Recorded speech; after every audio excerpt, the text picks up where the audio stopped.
Israël vient d'annoncer un accord qui ressemble exactement à Daniel 9 de 7.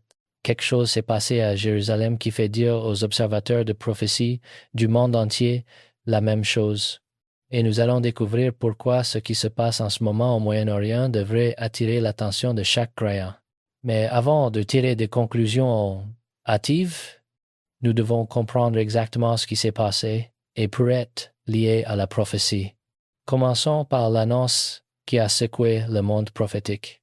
Le jour où Israël a dit oui à Jérusalem, c'était un moment préparé depuis des années, après plus de 2 ans de guerre brutale, un conflit qui a commencé avec les attaques du Hamas le 7 octobre 2023 et la réponse militaire dévastatrice d'Israël. Quelque chose a changé. Le cabinet israélien s'est réuni à Jérusalem et ils ont voté oui. Oui à un cessez-le-feu. Oui à un cadre de paix en 20 points.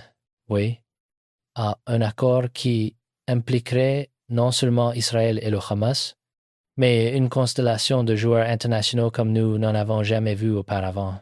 Laissez-moi vous expliquer ce que contient réellement cet accord. Le plan de paix de Gaza, parfois appelé le plan en 20 points de Trump, a été dévoilé le 29 septembre 2025 lors d'une conférence de presse à la Maison-Blanche. Le président Trump s'est tenu aux côtés du premier ministre israélien Benjamin Netanyahu et a annoncé ce qu'il a appelé un accord magnifique pour une paix forte, durable et éternelle. Voici ce que comprend le cadre. Phase un cessez-le-feu immédiat. Toutes les opérations militaires s'arrêtent. Les lignes de bataille se figent. Les otages israéliens sont libérés. Les prisonniers palestiniens sont échangés. Le passage de Rafah s'ouvre pour l'aide humanitaire. Phase 2 démilitarisation. Une force de stabilisation internationale se déploie à Gaza. L'infrastructure du Hamas est démantelée. La sécurité passe sous supervision internationale. Phase 3 à 6 reconstruction massive. L'infrastructure est reconstruite hôpitaux, système d'eau, électricité, logement. Un comité technocratique palestinien prend en charge la gouvernance quotidienne sous supervision internationale. Des plans de développement économique se déploient, incluant ce que Trump a appelé les Cities Miracle. Le 17 novembre 2025, le Conseil de sécurité de l'ONU a adopté la résolution 2831 avec un vote de 13 contre 0. La Chine et la Russie se sont abstenues mais ne l'ont pas bloqué. Cela a donné au cadre entier le poids du droit international. Et voici où cela devient prophétiquement significatif. Regardez qui est impliqué dans cet accord. Israël, évidemment, les Palestiniens par le biais d'intermédiaires et d'un nouveau comité technocratique. Les États-Unis en tant que courtier principal, financeur et superviseur.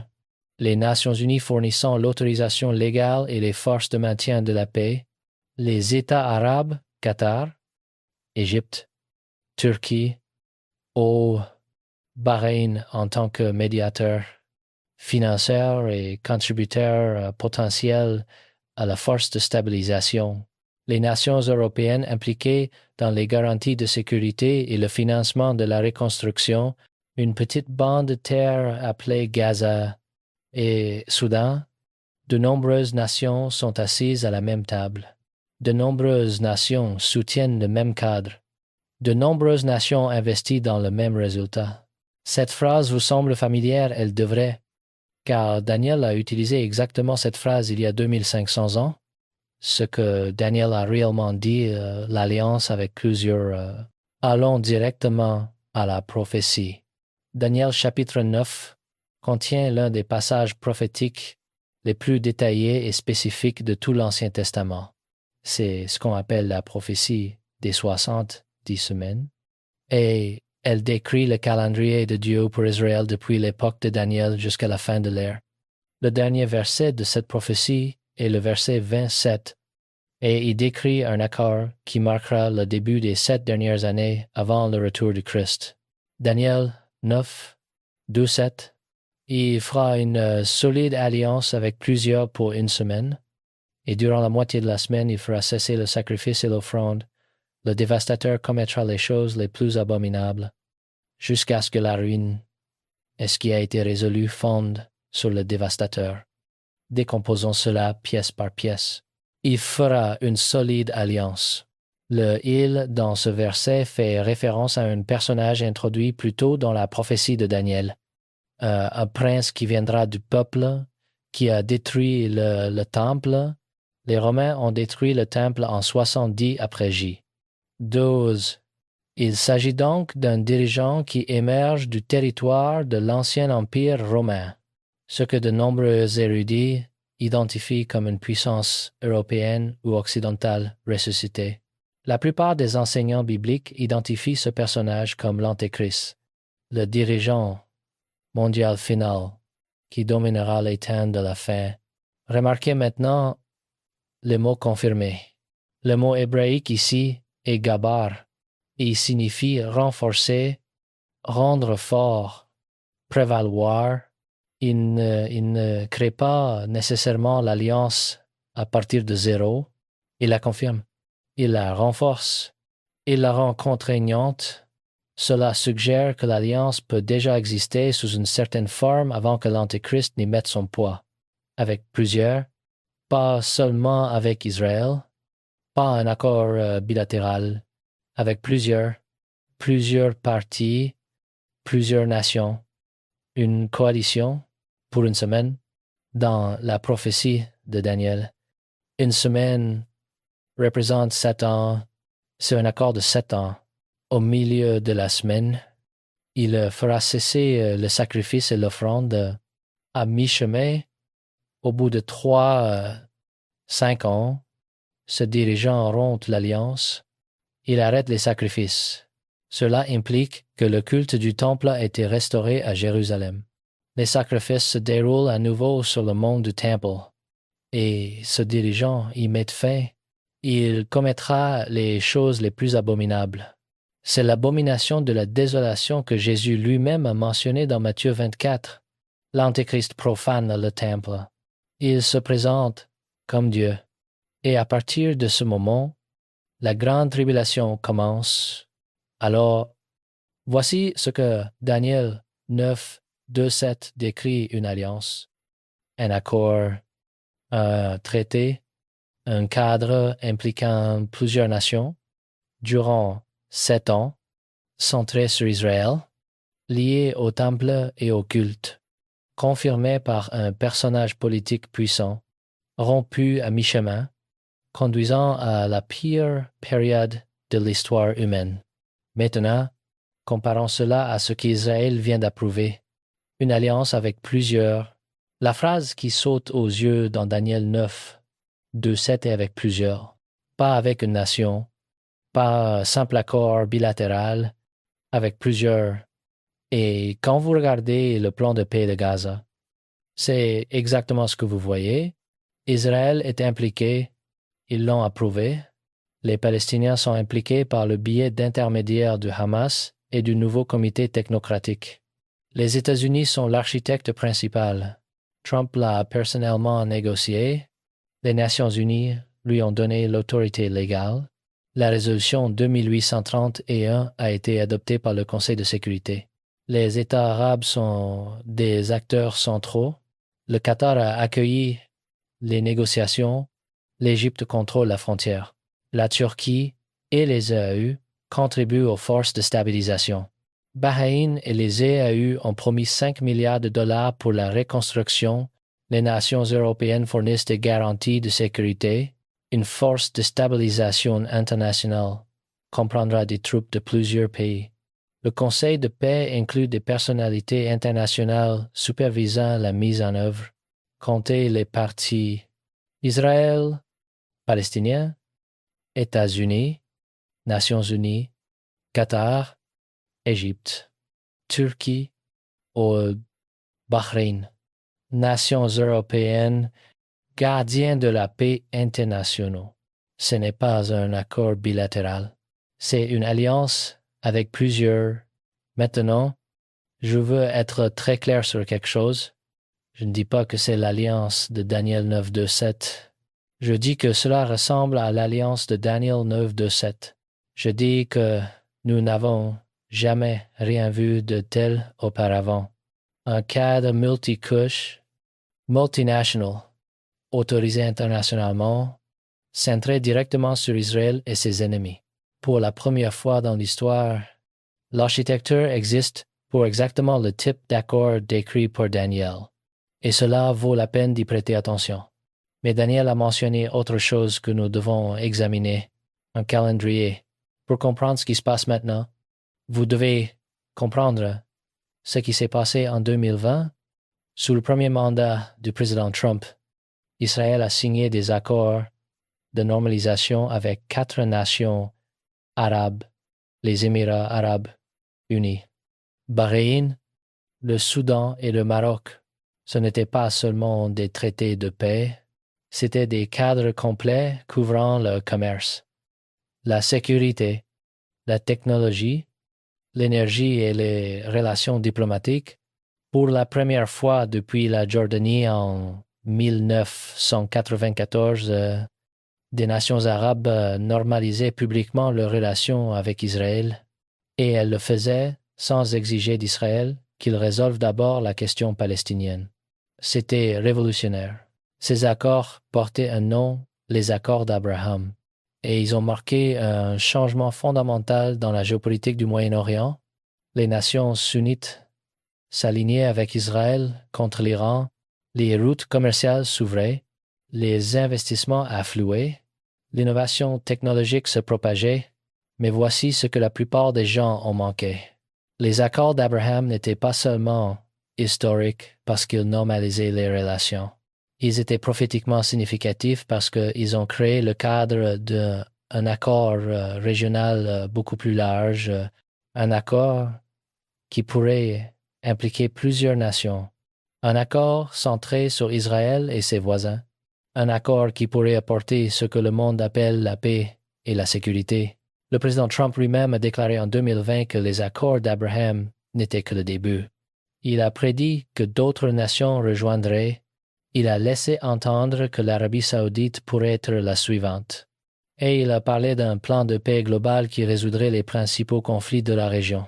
Avance rapide jusqu'en 2025, Trump est de retour à la Maison-Blanche. Et maintenant, il ne parle plus seulement d'accords de normalisation, il parle d'un plan de paix complet, un cadre en 20 points, un accord impliquant plusieurs nations, une alliance avec plusieurs. Vous voyez le modèle, les accords d'Abraham ont posé les bases, les relations ont été normalisées, la confiance a été établie, les relations diplomatiques ont été ouvertes, et maintenant, 5 ans plus tard, un cadre bien plus grand et plus ambitieux est construit sur cette fondation. C'est ainsi que les alliances prophétiques se déroulent, pas du jour au lendemain, pas de nulle part, étape par étape, pièce par pièce, jusqu'à ce qu'un jour, vous vous réveillez et que tout soit en place. Il y a 2000 ans, Jésus nous a avertis de surveiller les signes des temps.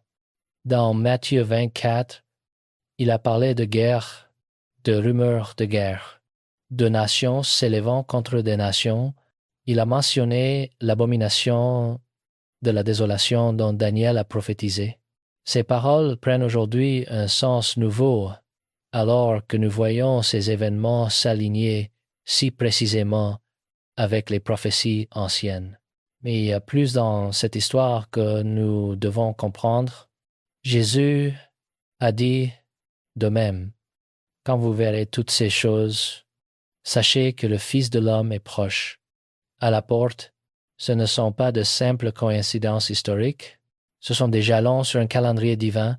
Lorsque j'ai commencé à examiner ces développements, je me suis souvenu des paroles d'un chercheur que je respecte profondément, Juan José Benitez, qui a passé des décennies à étudier les mystères bibliques et les prophéties.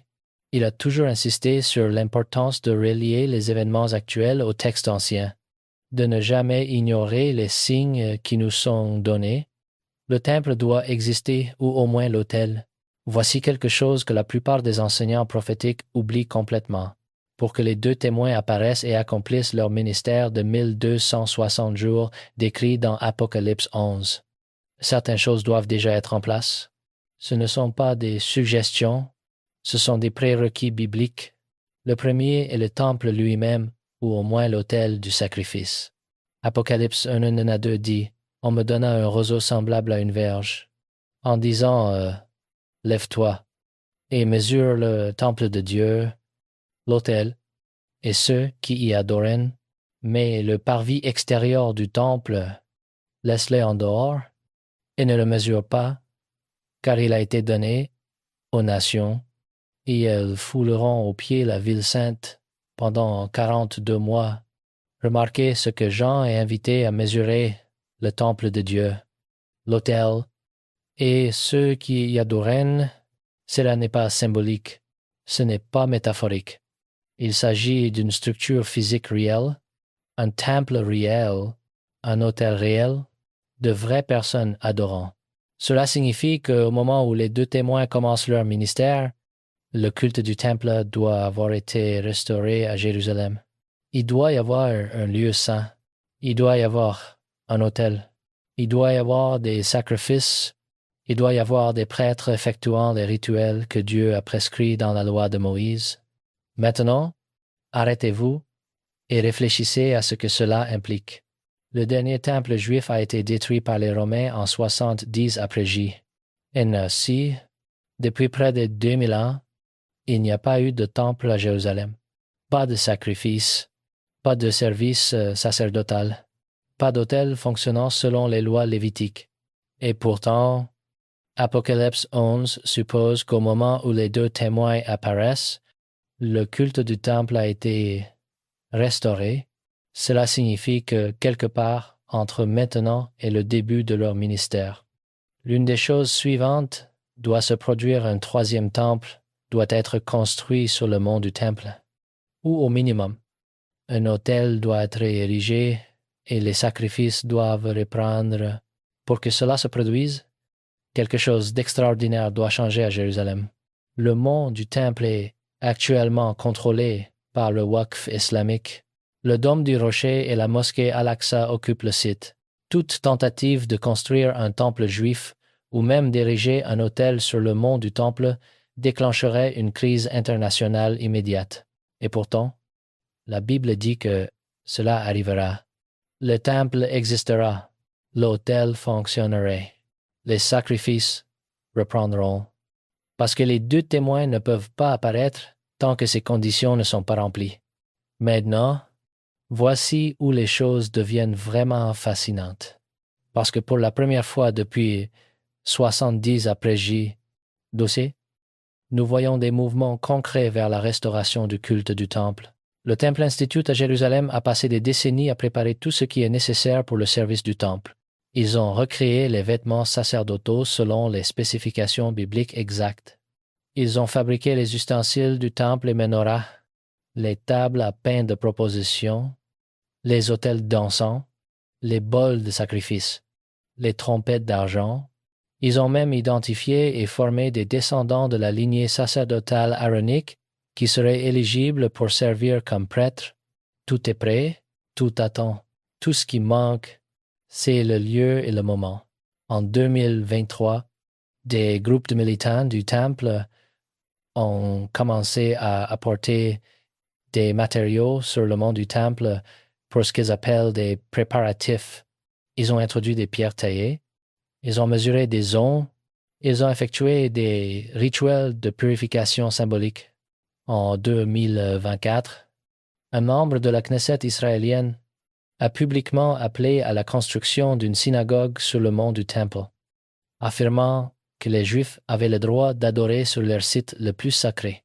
Et maintenant, en 2025, avec le cadre de paix de Gaza en place et la surveillance internationale arrivant à Jérusalem, quelque chose d'impensable devient possible.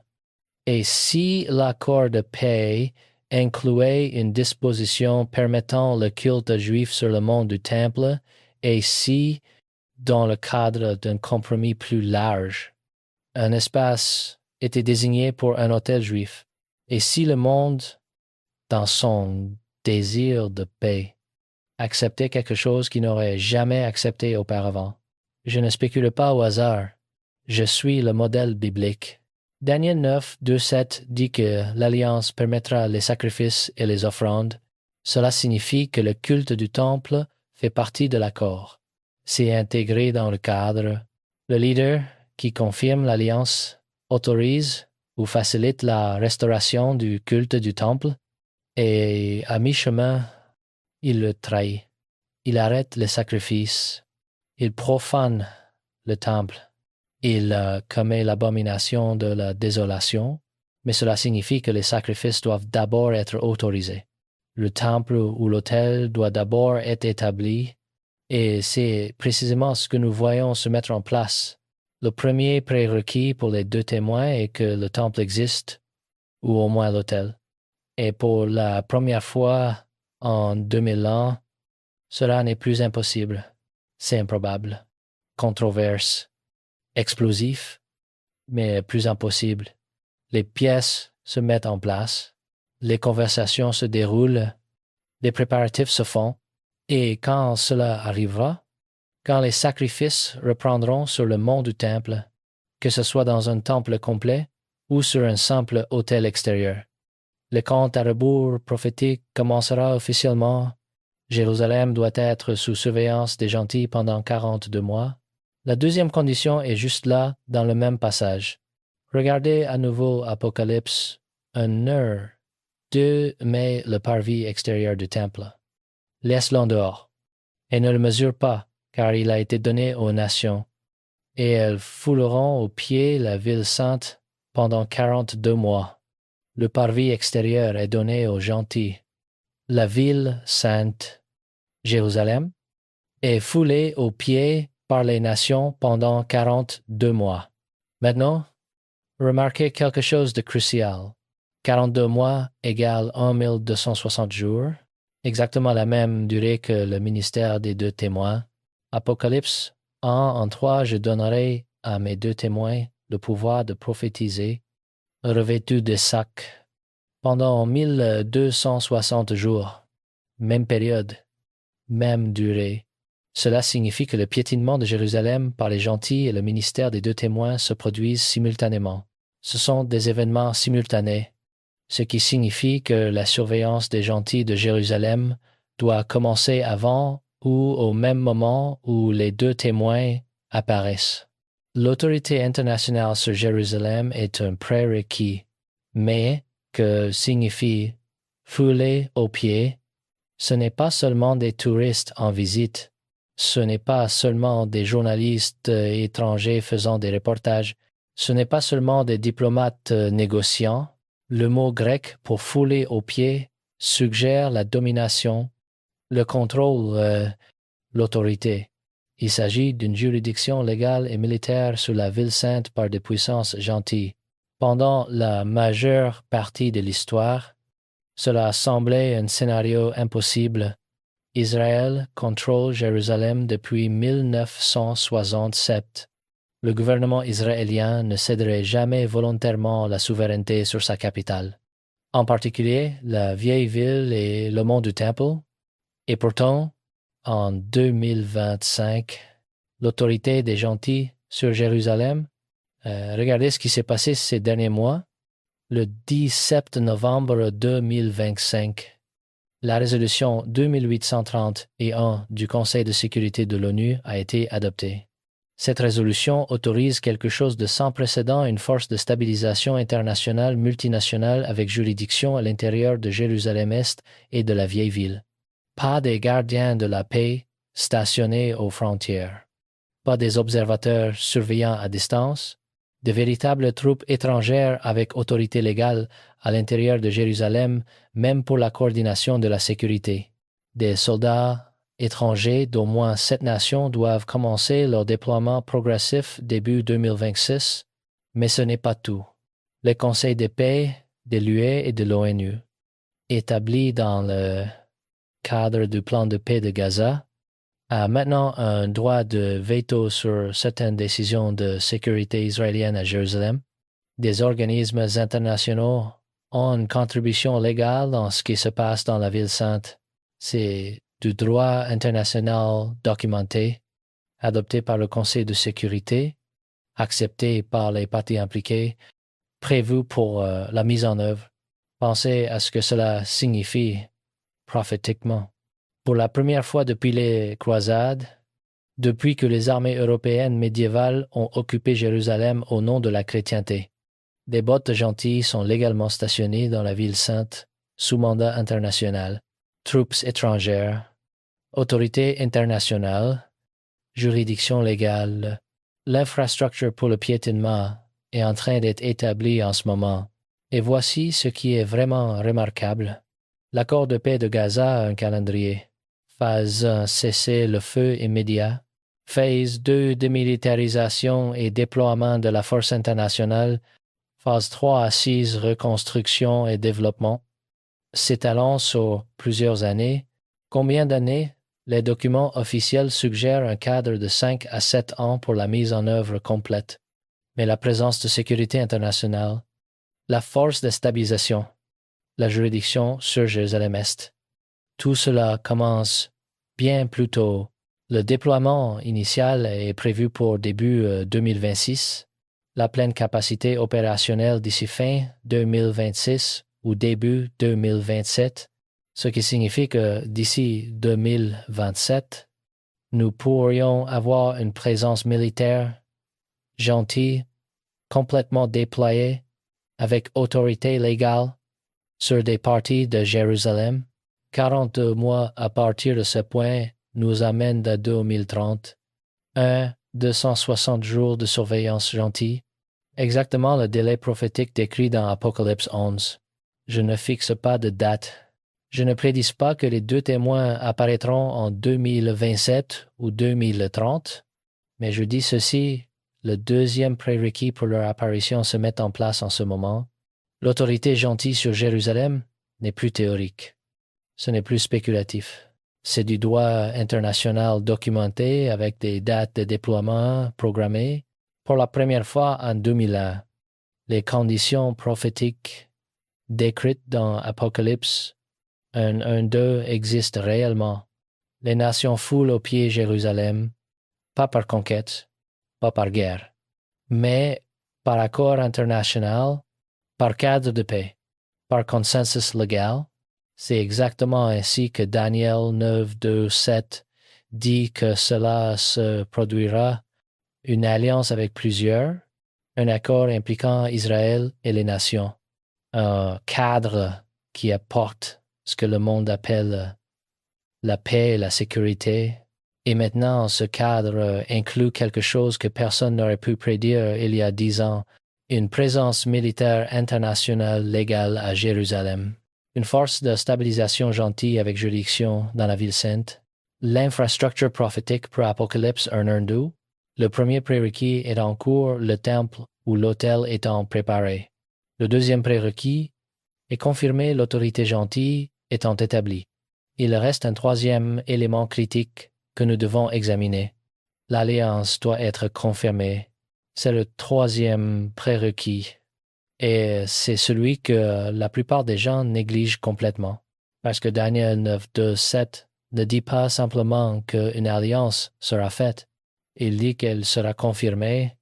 Il confirmera l'alliance avec plusieurs pour une semaine. Le mot hébraïque gabar signifie renforcer, établir fermement, rendre juridiquement contraignant. Ce n'est pas simplement signer un document, c'est lui donner du poids, de l'autorité, de la permanence. Cela suggère que l'alliance existe déjà sous une certaine forme avant que le leader prophétique ne la confirme. Il ne la crée pas de zéro. Il la prend, la renforce, la rend officielle, lui donne son soutien politique et son autorité. Pensez-y comme à un traité qui a été négocié mais pas encore ratifié, ou un cadre qui a été proposé mais pas encore mis en œuvre, ou un accord qui existe sur papier, mais manque de soutien politique pour le faire avancer. Puis vient un leader puissant, charismatique, influent, et il dit, je soutiens cela. Je vais faire en sorte que cela se produise. Je vais y mettre mon poids politique. Je vais mobiliser les ressources. Je vais rassembler les nations. Je vais faire de ce cadre une réalité. C'est la confirmation. C'est GABA. C'est ce qui transforme un plan sur papier en une alliance internationale contraignante. Et voici où cela devient incroyablement pertinent. Le plan de paix de Gaza existe. Le cadre en 20 points est réel. Les accords ont été signés. La résolution de l'ONU a été adoptée, mais la mise en œuvre complète n'a pas encore eu lieu. Le déploiement commence en 2026. La reconstruction s'étend sur plusieurs années. Le cadre politique évolue encore.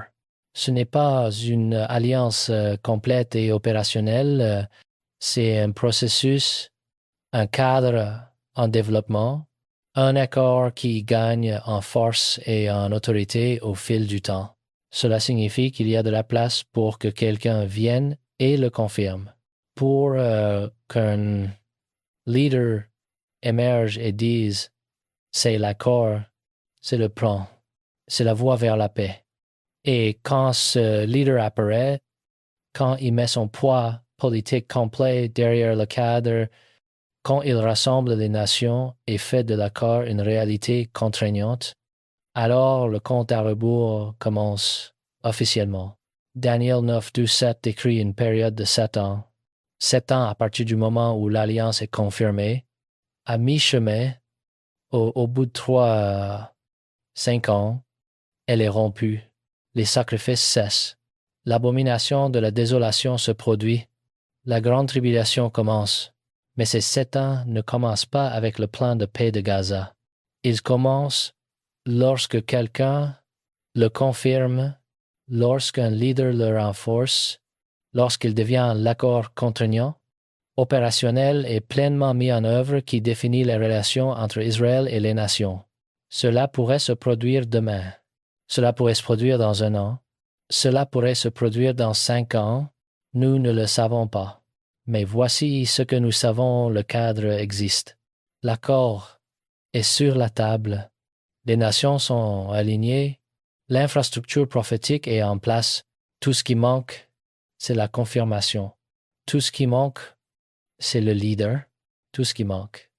C'est le moment où quelqu'un dit « Voici l'alliance qui apportera la paix. » Et quand cela se produira, quand ce moment arrivera, les 3 prérequis pour les 2 témoins seront remplis, le temple ou l'autel existera, Jérusalem sera sous surveillance gentille, l'alliance sera confirmée, et ensuite ils apparaîtront 2 témoins, 2 prophètes, debout à Jérusalem, prophétisant pendant 1260 jours, appelant le monde à se repentir avant qu'il ne soit trop tard. Mais avant qu'il ne le fasse, ces 3 choses doivent être en place. Et en ce moment, en 2025, nous les voyons toutes les 3 se mettre en place simultanément pour la première fois en 2000 ans. Pour la première fois depuis que Jean a écrit Apocalypse, les conditions prophétiques s'alignent. Ce n'est pas une coïncidence, ce n'est pas aléatoire. C'est le calendrier de Dieu qui se déroule exactement comme il l'a dit. Le mont des Oliviers où apparaîtront les 2 témoins. Maintenant que nous avons établi les 3 prérequis, la question suivante devient où exactement à Jérusalem les 2 témoins apparaîtront-ils? La Bible ne nous donne pas d'adresse précise, mais elle nous donne des indices suffisants pour réduire considérablement le lieu. Commençons par ce que nous savons avec certitude. Apocalypse 1:8 nous dit où les 2 témoins seront tués et leurs cadavres seront sur la place de la grande ville, qui est appelée, dans un sens spirituel, Sodome et Égypte, la même où leur Seigneur a été crucifié. Là où leur Seigneur a été crucifié, c'est Jérusalem. Plus précisément, à proximité de l'endroit où Jésus est mort, ce qui nous amène immédiatement au mont des Oliviers et à la vallée du Cédron. Jésus a été crucifié au Golgotha, qui se trouvait juste à l'extérieur des murs de Jérusalem. Le mont des Oliviers se trouve directement de l'autre côté de la vallée du Cédron, depuis le mont du Temple, la vieille ville. C'est à quelques minutes à pied du lieu traditionnel de la crucifixion. C'est à portée de vue du Temple, c'est au cœur de la géographie prophétique de Jérusalem. Mais il y a plus, bien plus. Le mont des Oliviers n'est pas seulement un lieu, c'est le lieu, c'est le point focal des multiples prophéties de l'Ancien Testament et du Nouveau Testament. C'est là où Jésus est monté au ciel, c'est là où il reviendra. Et c'est là où certains des événements les plus dramatiques de la fin des temps se dérouleront. Regardons les preuves bibliques. Zacharie 1:4. 4. Ses pieds se poseront en ce jour sur la montagne des Oliviers, qui est vis-à-vis de Jérusalem. Du côté de l'Orient, la montagne des Oliviers se fondra par le milieu, à l'Orient et à l'Occident, et il se formera une très grande vallée. Quand Jésus revient à la fin de la tribulation, il atterrit sur le mont des Oliviers. Le moment où ses pieds touchent la montagne, elle se fend en deux, un tremblement de terre massif, un bouleversement géologique, une vallée s'ouvre de l'est à l'ouest. Ceci est le retour physique du Christ à la terre. Et cela se produit sur le mont des Oliviers. Maintenant, allez à Actes 9-12. C'est juste après la résurrection. Jésus est avec ses disciples. Il leur donne ses dernières instructions. Et puis il monte au ciel. Après avoir dit cela, il fut élevé pendant qu'ils le regardaient, et une nuée le déroba à leurs yeux. Et comme ils avaient les regards fixés vers le ciel pendant qu'ils s'en allaient, voici, deux hommes vêtus de blanc leur apparurent, et dirent, Hommes galiléens, pourquoi vous arrêtez-vous à regarder au ciel ce Jésus qui a été enlevé au ciel du milieu de vous, viendra de la même manière que vous l'avez vu allant au ciel. Alors ils retournèrent à Jérusalem, de la montagne appelée des Oliviers, qui est près de Jérusalem, à la distance d'un chemin de sabbat. Jésus est monté depuis le mont des Oliviers, et les anges ont dit qu'il reviendrait de la même manière, même lieu, même montagne, même géographie prophétique. Le mont des Oliviers est le point d'entrée et de sortie de Jésus. C'est là qu'il est parti. C'est là qu'il reviendra. C'est le seuil entre le ciel et la terre à Jérusalem. Et maintenant, considérez les deux témoins. Apocalypse 11 ne dit pas explicitement qu'ils apparaissent sur le mont des Oliviers, mais regardez les indices. Leurs corps gisent dans la rue où leur Seigneur a été crucifié. Cela nous place dans la zone générale du Golgotha, de la vieille ville et du mont des Oliviers. Ils prophétisent pendant 1260 jours. Ils appellent le feu du ciel. Ils arrêtent la pluie. Ils transforment l'eau en sang. Ils frappent la terre de fléaux. Ils sont des témoins publics visibles, prêchant avec puissance et autorité. Où feriez-vous cela? Où auriez-vous la plus grande visibilité? Où auriez-vous le plus grand impact? Où seriez-vous au centre de l'attention prophétique? Le mont des Oliviers, surplombant le mont du Temple, face au lieu où le Temple se dresse ou se tiendra. À portée de vue de toute Jérusalem, visible depuis la vieille ville, les murs, les portes, c'est l'emplacement prophétique parfait. Mais il y a plus. Le mont des Oliviers est déjà associé à des témoins prophétiques dans l'Ancien Testament. Zacharie 4 décrit une vision de deux oliviers se tenant à côté d'un chandelier d'or. Ces oliviers représentent les deux oins qui se tiennent devant le Seigneur de toute la terre. De nombreux érudits relient cette vision directement aux deux témoins d'Apocalypse 11. Apocalypse 1:4 fait référence à cette même imagerie. Ce sont les deux oliviers et les deux chandeliers qui se tiennent devant le Seigneur de la terre. Deux oliviers, deux témoins, se tenant devant le Seigneur. Et où se trouvent les oliviers à Jérusalem sur le mont des Oliviers? Le nom lui-même vient des bosquets d'oliviers qui couvraient la montagne dans l'Antiquité. La connexion symbolique est frappante. 2 oliviers, 2 témoins, la montagne des oliviers, l'imagerie prophétique s'aligne. Maintenant, ajoutons un autre détail. Apocalypse 1.3 décrit ce qui se passe après la résurrection des 2 témoins à cette heure-là. Il y eut un grand tremblement de terre, et la 10e partie de la ville tomba. 7000 hommes furent tués dans ce tremblement de terre, et les autres furent effrayés et donnèrent gloire au Dieu du ciel. Un grand tremblement de terre. Un 10e de Jérusalem tombe. 7000 personnes meurent. C'est un événement géologique spécifique et localisé, et où, à Jérusalem, y a-t-il une ligne de faille majeure directement sous le mont des Oliviers? La faille du Jourdain passe juste en dessous de la montagne. Les géologues ont cartographié la zone. Ils savent que le mont des Oliviers est sismiquement actif, et ils savent que si un tremblement de terre majeur devait frapper Jérusalem, le mont des Oliviers serait l'épicentre. Zacharie, un 4.4 décrit la montagne se fendant en deux lors du retour du Christ. Apocalypse 1.3 décrit un grand tremblement de terre lors de la résurrection des 2 témoins. Même zone, même ligne de faille, même activité géologique, tout pointe vers le mont des Oliviers comme lieu principal des événements de la fin des temps à Jérusalem. Voici donc la séquence prophétique telle qu'elle se déroule. Les 2 témoins apparaissent à Jérusalem, très probablement sur le mont des Oliviers. Ils prophétisent pendant 1260 jours. Ils se tiennent là où Jésus est monté au ciel. Ils regardent vers le mont du Temple où le culte a été restauré. Ils appellent Israël et le monde à se repentir. Ils sont tués par l'Antéchrist.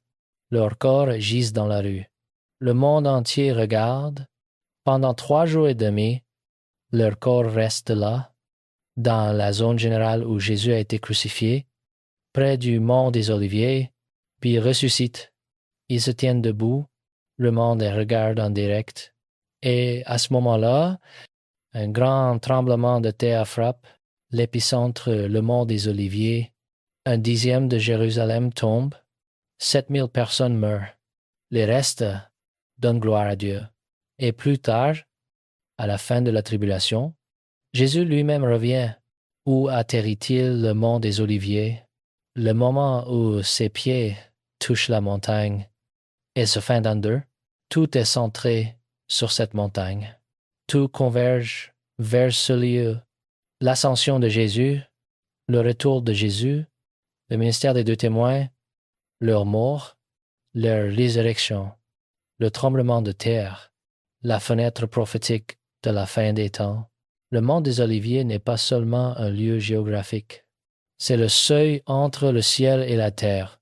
C'est le point focal de l'activité prophétique de Dieu à Jérusalem. C'est là où le ciel touche la terre. C'est là où les anges apparaissent. C'est là où Jésus est monté. C'est là où il reviendra. Et c'est là où les 2 témoins se tiendront. Si vous voulez savoir où chercher, cherchez le mont des Oliviers. Gardez vos yeux sur cette montagne, parce que quand les 2 témoins apparaîtront, quand ces prophètes mystérieux et puissants se tiendront enfin à Jérusalem, c'est là qu'ils seront, et vous le saurez. Le monde le saura, parce qu'ils ne seront pas cachés, ils ne seront pas secrets. Ils seront publics, visibles, audacieux, debout sur la montagne qui surplombe le temple, prophétisant avec une puissance que personne ne pourra nier. Et quand vous les verrez, vous saurez, le compte à rebours a commencé. Les 1260 jours sont en cours, la fin de l'ère approche. Comment le monde verra leur ministère, leur mort et leur résurrection. Il y a quelque chose dans Apocalypse 11 qui a dérouté les érudits bibliques pendant des siècles, quelque chose qui semblait littéralement impossible. Mais aujourd'hui, c'est l'une des parties les plus faciles de la prophétie à comprendre. Apocalypse 1:9 à 10. Des hommes d'entre les peuples, les tribus, les langues et les nations verront leurs cadavres pendant 3 jours et demi. et ils ne permettront pas que leurs cadavres soient mis dans un sépulcre. Et à cause d'eux, les habitants de la terre se réjouiront et seront dans l'allégresse. Et ils s'enverront des présents les uns aux autres, parce que ces deux prophètes ont tourmenté les habitants de la terre, peuple, tribus, langues et nations. Ceux qui habitent sur la terre, c'est global, le monde entier regarde, le monde entier voit leurs corps gisant dans la rue, le monde entier célèbre leur mort, et le monde entier est témoin de leur résurrection. Pendant la majeure partie de l'histoire humaine, cela semblait impossible. Comment le monde entier pourrait-il voir deux corps gisants dans une rue à Jérusalem? Mais aujourd'hui, nous avons une couverture d'actualité 24 heures, 24 heures et 7 jours. 7. Nous avons la diffusion par satellite. Nous avons la diffusion en direct. Nous avons les médias sociaux qui peuvent diffuser des vidéos dans le monde entier en quelques secondes. Nous avons des caméras positionnées dans tout Jérusalem, en particulier autour du mont du Temple et du mont des Oliviers. Des journalistes sont constamment stationnés dans la ville sainte. Chaque grand réseau a des bureaux à Jérusalem. L'infrastructure pour une visibilité mondiale existe déjà. Pendant 1260 jours, les deux témoins prophétisent. Ils appellent le feu, ils arrêtent la pluie, ils apportent des fléaux, ils tourmentent ceux qui habitent sur la terre avec leur message sans compromis. Et personne ne peut les arrêter. Quiconque essaie est tué, mais ensuite quelque chose change. Apocalypse 1:7. Quand ils auront achevé leur témoignage, la bête qui monte de l'abîme leur fera la guerre. Les vaincre et les tuera quand ils ont fini leur témoignage, pas avant. La bête ne peut les tuer que lorsque Dieu le permet. Quand leur mission est accomplie, pendant 3 ans et demi, ils étaient intouchables. Mais maintenant, leur témoignage est terminé. Et la bête, l'Antéchrist, les vainc enfin, il les tue. Leur corps tombe dans la rue de Jérusalem, et le monde célèbre, et à cette même heure, le tremblement de terre, 1/10 de Jérusalem tombe, 7000 meurent, et les survivants reconnaissent enfin Dieu. Les autres furent effrayés et donnèrent gloire au Dieu du ciel. C'est le tournant, c'est le moment où l'arrogance humaine se fissure enfin. C'est quand ceux qui ont célébré la mort sont témoins de la résurrection et réalisent qu'ils se sont battus contre le Tout-Puissant. Et tout est centré sur le mont des Oliviers. Alors, laissez-moi tout rassembler. Les deux témoins apparaîtront à Jérusalem. C'est directement énoncé dans l'Écriture, mais plus précisément, les indices bibliques pointent vers le mont des Oliviers comme leur emplacement probable. Sommes-nous proches de leur arrivée? Considérez ce qui se passe en ce moment. Jérusalem est au centre de l'attention mondiale. Exactement comme la prophétie l'a prédit, le mont du Temple est une source constante de tension avec des discussions sur la reconstruction du Temple plus sérieuses qu'à tout moment depuis 70 après J. Dasquam, des accords de paix sont négociés qui impliquent Israël et de nombreuses nations. Des cadres qui font écho à Daniel 9:7. La technologie existe pour diffuser de Jérusalem vers le monde entier instantanément, rendant possible l'audience mondiale d'Apocalypse 11. L'activité sismique dans la région se poursuit, y compris le long des lignes de feu qui passent sous le mont des Oliviers. Les attentes messianiques augmentent parmi les Juifs et les chrétiens. La scène est mise en place, les pièces se mettent en place, l'infrastructure prophétique est en cours de construction. Maintenant, je ne fixe pas de date. Je ne prétends pas savoir quand les deux témoins apparaîtront, mais je dis ceci, tout ce qui doit être en place pour qu'Apocalypse 11 se déroule se met en position. La ville est prête, l'emplacement est prêt, la technologie est prête, l'attention mondiale est concentrée, l'horloge prophétique tourne, et quand les deux témoins apparaîtront enfin, quand ces figures mystérieuses, puissantes, imparables se tiendront soudainement à Jérusalem et commenceront leur ministère de 1260 jours. Le monde le saura. Tout le monde les verra. Tout le monde les entendra. Tout le monde devra décider quoi faire de leur message. Et maintenant, vous savez exactement où regarder. Gardez vos yeux sur Jérusalem. Car quand les deux témoins apparaîtront, tout changera et ce jour pourrait être plus proche que quiconque ne le réalise. 3 choses qui doivent arriver en premier. Je dois vous montrer quelque chose que la plupart des enseignants de prophétie sautent entièrement, parce que bien que tout le monde se concentre sur le feu du ciel, les 1260 jours de ministère et la résurrection dramatique de ces 2 prophètes, presque personne ne pose la question critique: que doit-il se passer avant que les 2 témoins ne puissent apparaître? Vous voyez, la Bible ne présente pas la prophétie comme des événements aléatoires qui pourraient se produire dans n'importe quel ordre. L'Écriture est précise, séquentielle, structurée. Prérequis numéro 1, le temple doit exister, ou au moins l'autel. Prérequis numéro 2, Jérusalem doit être sous surveillance gentile pendant 42 mois. La deuxième condition est juste là dans le même passage. Regardez à nouveau Apocalypse 1, 2. Mais le parvis extérieur du temple, laisse-le en dehors, et ne le mesure pas, car il a été donné aux nations. Et elles fouleront aux pieds la ville sainte pendant 42 mois. Le parvis extérieur est donné aux gentils. La ville sainte, Jérusalem, est foulée aux pieds par les nations pendant 42 mois. Maintenant, remarquez quelque chose de crucial. 42 mois égale 1260 jours. Exactement la même durée que le ministère des 2 témoins. Apocalypse 1, 3, je donnerai à mes 2 témoins le pouvoir de prophétiser, revêtus de sexe. Pendant 1260 jours, même période, même durée. Cela signifie que le piétinement de Jérusalem par les gentils et le ministère des 2 témoins se produisent simultanément. Ce sont des événements simultanés, ce qui signifie que la surveillance gentile de Jérusalem doit commencer avant ou au même moment où les 2 témoins apparaissent.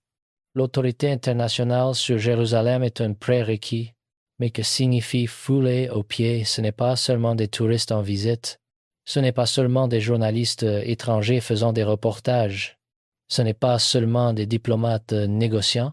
Le mot grec pour fouler aux pieds suggère la domination, le contrôle, l'autorité. Il s'agit d'une juridiction légale et militaire sur la ville sainte par des puissances gentilles. Pendant la majeure partie de l'histoire, cela semblait un scénario impossible. Israël contrôle Jérusalem depuis 1967. Le gouvernement israélien ne céderait jamais volontairement la souveraineté sur sa capitale, en particulier la vieille ville et le mont du Temple, et pourtant, en 2025, l'autorité est gentile sur Jérusalem.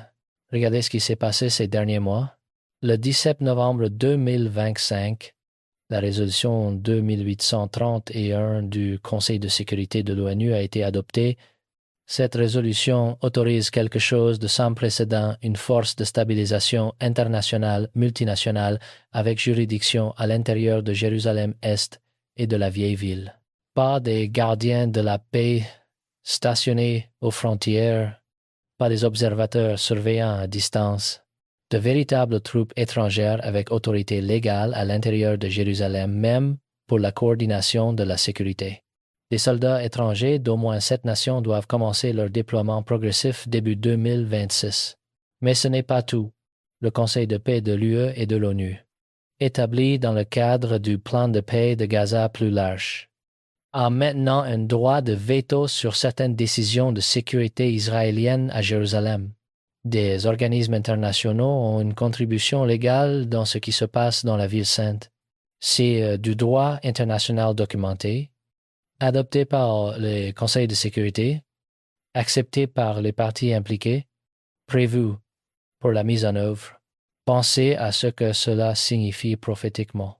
Pour la première fois depuis les croisades, depuis que les armées européennes médiévales ont occupé Jérusalem au nom de la chrétienté.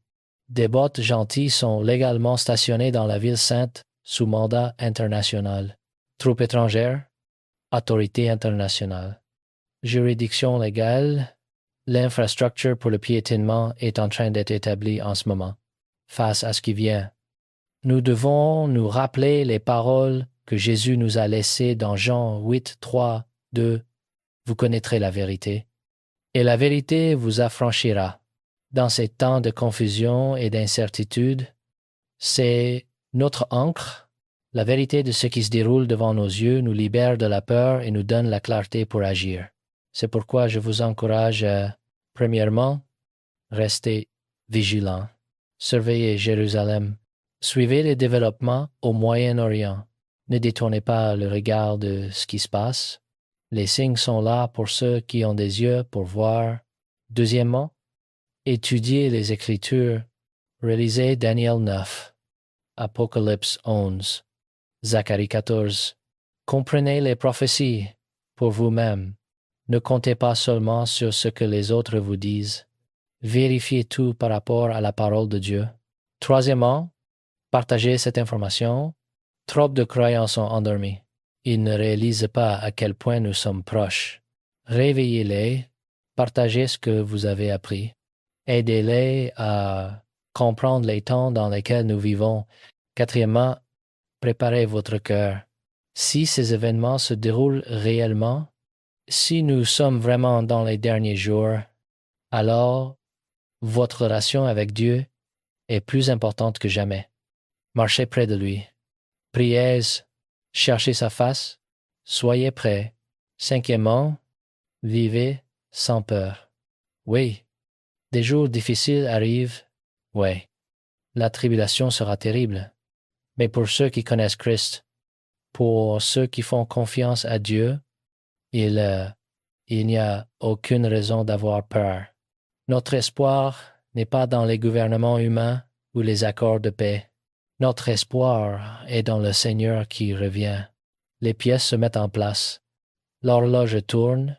L'infrastructure prophétique est en cours de construction. Tous ceux dont Daniel, Zacharie, Jésus et Jean ont parlé se déroulent devant nos yeux. Ce n'est pas du sensationnalisme, ce n'est pas de la spéculation sauvage. Ce sont des événements documentés, des accords internationaux, des résolutions de l'ONU, des développements géopolitiques qui correspondent exactement aux prophéties bibliques. Pour la première fois en 2000 ans, tout est en place. Le temple peut être reconstruit. Jérusalem est sous surveillance internationale. Une alliance avec plusieurs nations existe. La technologie permet une visibilité mondiale. Les conditions prophétiques s'alignent. Nous ne savons pas combien de temps il reste. Nous ne connaissons pas les dates exactes. Mais nous pouvons voir les signes. Nous pouvons reconnaître la saison. Et nous pouvons nous préparer. Gardez vos yeux sur Jérusalem. Observez le mont du Temple. Surveillez le mont des Oliviers, parce que quand les deux témoins apparaîtront, quand l'alliance sera confirmée, quand le temple sera profané, vous saurez, le monde entier le saura, le compte à rebours final aura commencé, et il ne reste que 1260 jours avant que tout change pour toujours.